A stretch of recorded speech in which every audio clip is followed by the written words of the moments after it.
Menjadi orang tua merupakan tantangan baru bagi pasangan muda. Seringkali generasi muda tidak tahu harus bagaimana apabila menemui kesulitan dalam proses belajar menjadi orang tua yang baik, terutama di era pandemi ini. Puskesmas Melati II memiliki tujuan memberikan pelayanan prima yang dapat membantu mewujudkan mimpi para orang tua agar buah hatinya dapat tumbuh dan berkembang dengan optimal. Pelayanan mulai dari screening calon pengantin, ANC terpadu, pemeriksaan rutin kehamilan, hingga persiapan menjelang melahirkan, kami layani untuk para calon orang tua agar calon buah hati terpantau sehat hingga kelahirannya di dunia ini. Tidak hanya itu, Puskesmas Melati II juga memiliki ambisi untuk menjadikan masyarakat sebagai orang tua yang terampil dan mandiri. Salah satunya dalam merawat bayi baru lahir.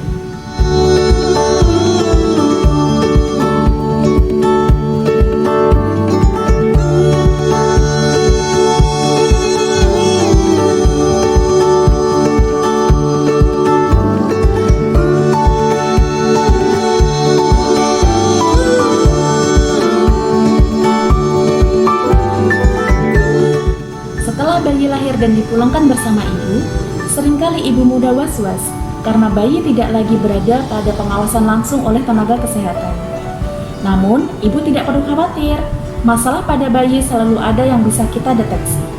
Selalu pantau dan pastikan bahwa bayi aktif bergerak, tonus otot baik, dan warna bayi merah muda. Kedua, bayi bisa menyusu dan menghisap dengan kuat. Yang ketiga, pastikan bayi tidak kuning dan tidak biru. Yang keempat, pastikan bayi bernafas sebanyak 40 hingga 60 kali per menit dan hanya ada suara dasar pernafasan serta tidak ada tarikan dinding dada.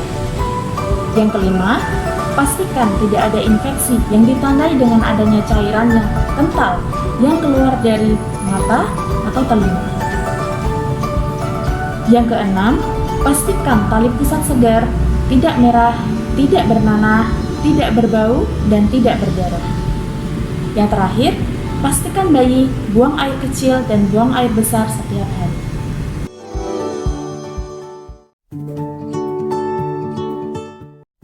Untuk merawat bayi baru lahir, yang dibutuhkan yaitu baju dan popok atau celana bayi, sarung tangan dan kaos kaki bayi, topi bayi, mangkuk berisi air hangat, kasa steril atau kain lembut. Tidak lupa juga selimut dan waslap. Semuanya harus dalam kondisi bersih dan kering.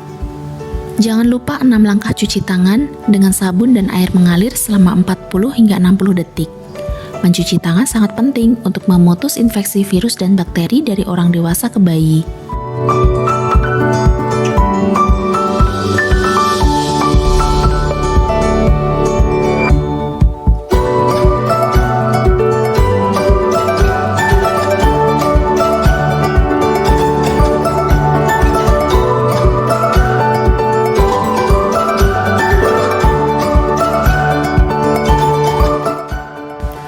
Jangan lupa tangan dikeringkan, lalu tutup keran menggunakan tisu agar tangan tetap bersih ya.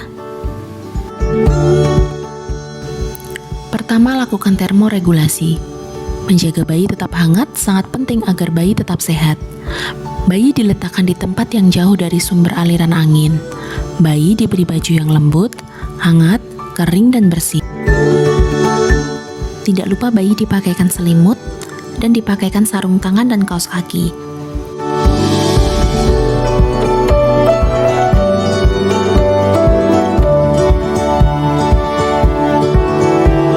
Terakhir, bayi dipakaikan penutup kepala.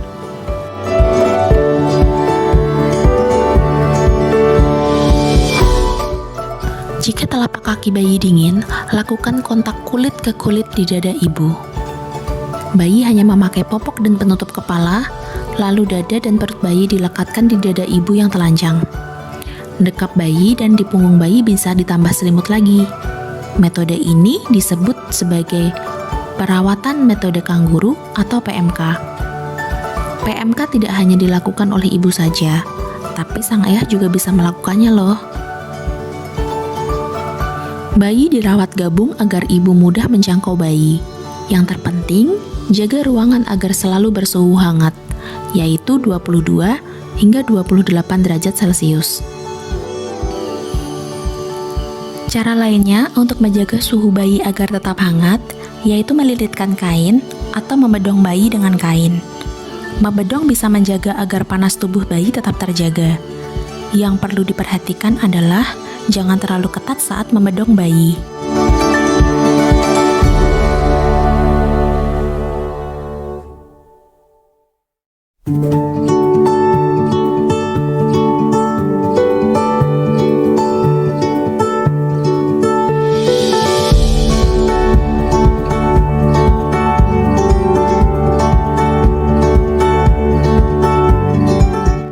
Yang kedua, rawat tali pusat.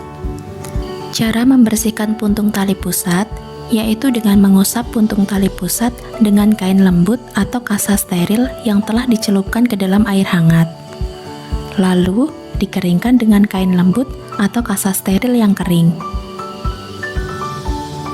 Hindari menambahkan salep, minyak, daun-daunan, balsem, betadine, atau antiseptik lainnya pada tali pusat kecuali atas indikasi dari dokter. Jaga tali pusat tetap kering dan tidak membungkus tali pusar, dan memakaikan baju yang longgar, serta menempatkan tali popok atau celana di bawah tali pusar. Pakai waslap untuk memandikan bayi untuk menghindari area tali pusar terkena air. Bayi dapat berendam setelah tali pusar puput. Bayi tidak perlu diberikan bedak atau diberikan gurita. Jangan menarik paksa tali pusar agar terlepas. Biarkan tali pusar lepas dengan sendirinya. Jika bayi buang air kecil atau buang air besar, bersihkan area genital dengan kasa atau kain lembut yang dibasahi air hangat dengan arah dari lubang kencing ke lubang anus. Selama membersihkan tali pusat dan organ genital, bayi tetap dijaga suhunya dengan membuka bagian yang akan dibersihkan saja. Yang ketiga, melakukan kunjungan neonatal. Kunjungan pertama neonatal dilakukan pada saat bayi berusia 6 hingga 48 jam. Pada kunjungan pertama ini, bayi yang sehat kami injeksi vitamin K dan juga hepatitis B yang ke-0. Kunjungan neonatal yang kedua dilakukan pada saat bayi berusia 3 hingga 7 hari. Pada kunjungan ini, bayi yang sehat kami berikan imunisasi BCG. Kunjungan yang ketiga dilakukan pada saat bayi berusia 8 hingga 28 hari. Yang keempat, kunjungi fasilitas kesehatan segera apabila ditemui bayi tidak dapat menyusu, bayi lemah, suhu bayi rendah, suhu bayi tinggi, nafas bayi kurang dari 30 kali per menit atau lebih dari 60 kali per menit, atau terdapat tarikan dinding dada, bayi kejang, pusar, mata atau kulit mengalami infeksi, serta bayi berwarna kuning.